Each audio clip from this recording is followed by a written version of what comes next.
Di Swedia, mau menggunakan toilet umum saja, pembayarannya juga sudah bisa menggunakan kartu kredit atau juga debit.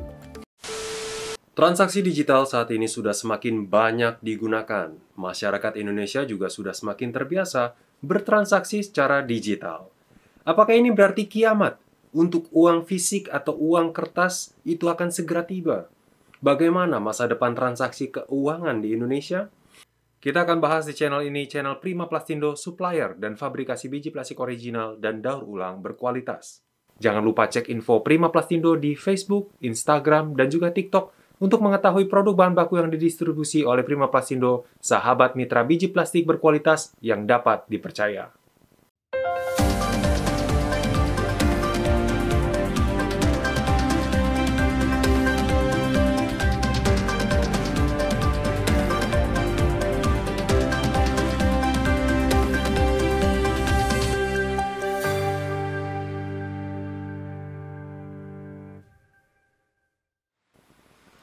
Sejak tahun 997 Masehi, uang kertas sudah digunakan sebagai alat tukar menggantikan logam, emas, dan perak.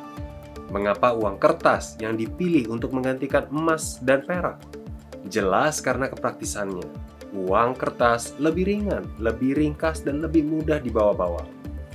Tapi seiring perkembangan zaman, setelah digunakan lebih dari 1000 tahun, penggunaan uang kertas di masyarakat nampaknya sudah mulai tidak praktis lagi. Nampaknya sudah mulai menunjukkan penurunan. Apa buktinya? Bank Indonesia pada Mei 2022 melaporkan bahwa peredaran uang kartal atau uang kertas dan juga logam, pertumbuhannya sekitar 8,97% saja. Cukup rendah kalau dibandingkan dengan pertumbuhan transaksi digital. Apa penyebabnya? Memang, secara global, semua negara-negara di dunia sedang berusaha menuju ke cashless society, alias masyarakat bebas uang tunai, di mana semua transaksinya sudah dilakukan secara digital. Seperti di China dan juga di Swedia contohnya, yang sudah berhasil mengarahkan masyarakat mereka menuju cashless society. Di China, hampir semua transaksi, bahkan di toko-toko dan juga restoran-restoran kecil, transaksinya sudah secara digital. Sedikit sekali yang masih menggunakan uang fisik. Di Swedia, mau menggunakan toilet umum saja, pembayarannya juga sudah bisa menggunakan kartu kredit atau juga debit. Bahkan tercatat 85% masyarakat Swedia sudah memiliki akses ke perbankan online. Dan hanya sekitar 1% saja transaksi yang masih dilakukan secara tunai.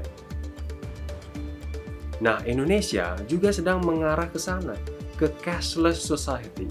Apa buktinya? Sebelum lanjut, apakah Anda sedang butuh pasokan biji plastik original dan berkualitas? Seperti biji plastik GPPS merek VNPS tipe 525 dengan kualitas bening sedikit bluish, atau biji plastik GPPS merek Trinseo 666H dengan kualitas bening transparan, atau mungkin jenis biji plastik lainnya?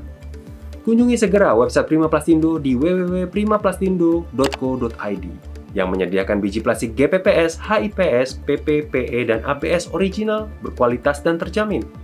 Jangan ragu hubungi via WhatsApp atau sosial media Prima Plastindo di Facebook, Instagram, dan TikTok untuk informasi pasokan biji plastik yang Anda butuhkan.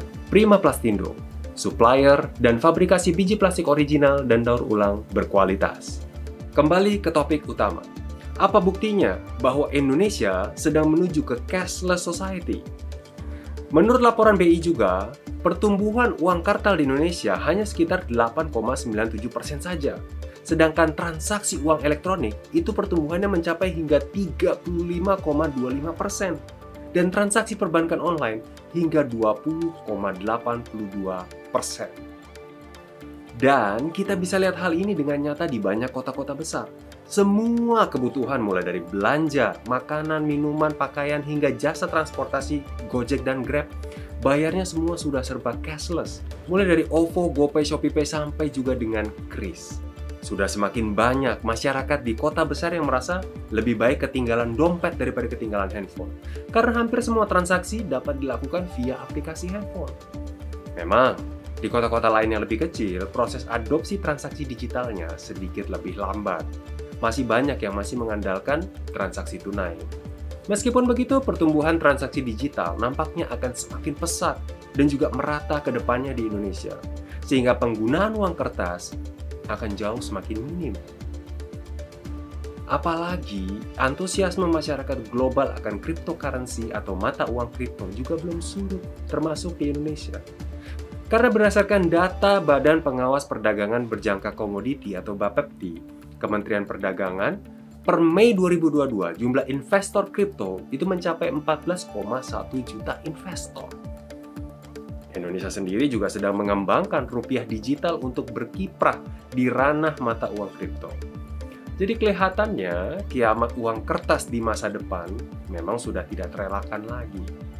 Maka pertanyaannya sekarang hanya seberapa cepat hal itu akan terjadi. Nah, bagaimana menurut Anda? Seberapa cepat kiamat uang kertas ini akan segera terjadi menurut Anda? Tinggalkan pendapat Anda di kolom komentar di bawah dan jangan lupa untuk subscribe channel ini agar Anda selalu update berita terbaru seputar bisnis, terutama industri plastik. Sampai jumpa di video-video berikutnya.